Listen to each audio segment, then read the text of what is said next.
My name is the Solar Goldfish, and welcome to the Think Tank. Today's topic is going to be how I don't understand how the fuck economy can work inside of a fantasy set. Now, let me break down the premise. People survive off of three main things: food, water, and shelter. Now, we as humans have like a generalized sort of economy.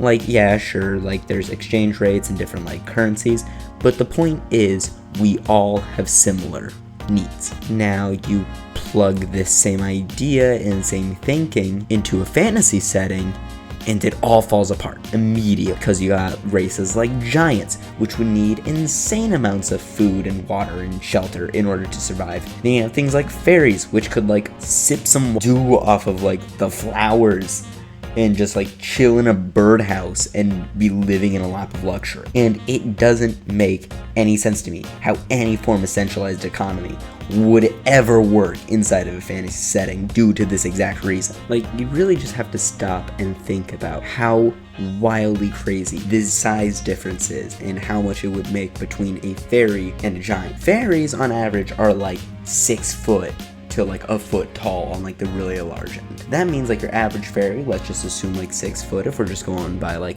classic standard, and then compare it to a giant, which is like around 21 feet tall. That means that they are about 42 times larger than a fairy. That means I would assume they need at least 42 times the amount of food and water and shelter than a fairy would. So you have to start thinking about jobs.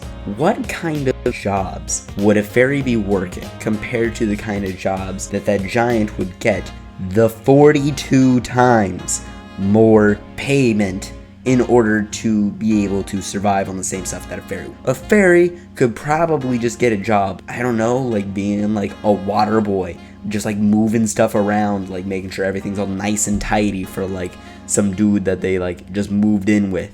Meanwhile, a giant, I assume, would have to be doing backbreaking work, moving around, heavy stuff constantly. And the thing is, you have to think about supply and demand with jobs. Giants can't be getting like really any job just due to their massive size. They would be forced to do like hard menial labor, and finding a job anywhere is going to be really difficult for them. Meanwhile, you have things like the fairies, where if they don't like one person, they can be like, alright, let me just go to the dude across the street that's also looking for one. Because, just simple as that, their job is way easier, and they would need to get paid a lot less. So you have like this big race that like is basically being a wage slave and probably gets paid a lot less than the work they're doing, simply because they wouldn't be able to find work anywhere else. Then you have to think about even the ages of these races.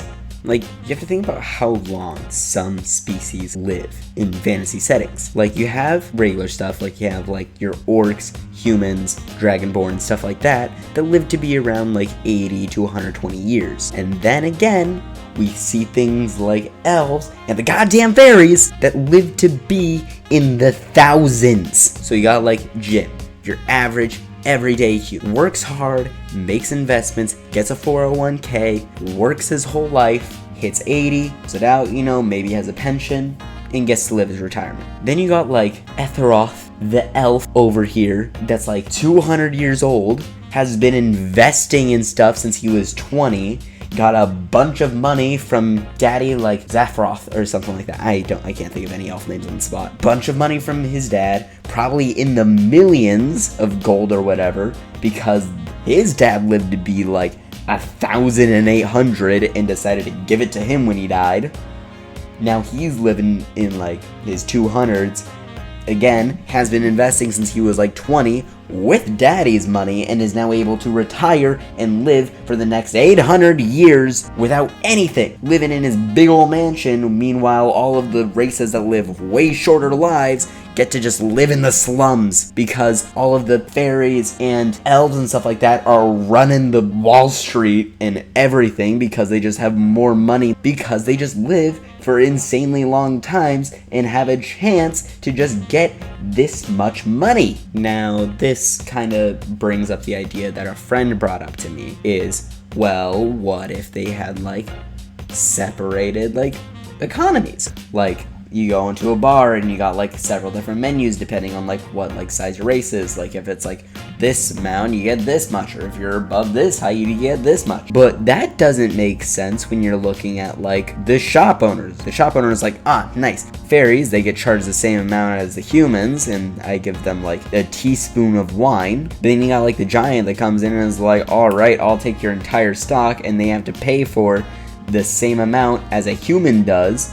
Meaning that, let's just assume that the shopkeep is a human. They get screwed over because a giant likes to frequent their location. And that wouldn't be fair to, like, the shop owner. Then think like, oh, well, maybe the races get paid. Fairies get paid this amount, and the humans get paid this amount, and giants get paid this amount. Same issue. The other employers are like, nice, like I own like an accounting company, and like I got all these fairies that like paid like this amount. But then you also got things like the giant, like this dude that basically owns like a shipping company and is like, wow, I am making almost like no money from my company because these giants get paid so much just due to their size. So the only way I can imagine economy working in a fantasy setting is, drumroll please, segregation. Now, before I say that and I get canceled or something like that, let me explain. You look at things like Lord of the Rings, Aragon. Something I noticed is that all of their like races are all segregated. You have the humans living in a little like their own little settlements. You have elves living in their own settlements. You have dwarves living in their own settlements. Every single race lives in its own area because all of these races have their own special and unique cultures. You have the elves, which love making wine and living in the forest, and you got like the orcs, which have a much more like raiding sort of culture, like a much more like barbaric sort of culture. The dwarves have like a culture revolving around mining and metalworking, and all these races have their own unique sort of like way that everything works. So I believe that the only way that it could theoretically work without having like elf and fairy like aristocracy is every single race being divided within their own independent and unique economies. And that is genuinely the only way I can imagine it would ever work in any sense of the word. Anyway, that is my thoughts on an idea and problem that I don't think anyone has ever had an idea or worried about other than me before. And that is the solo goldfish coming out, and I just wanted to say thank you for joining me in my think tank.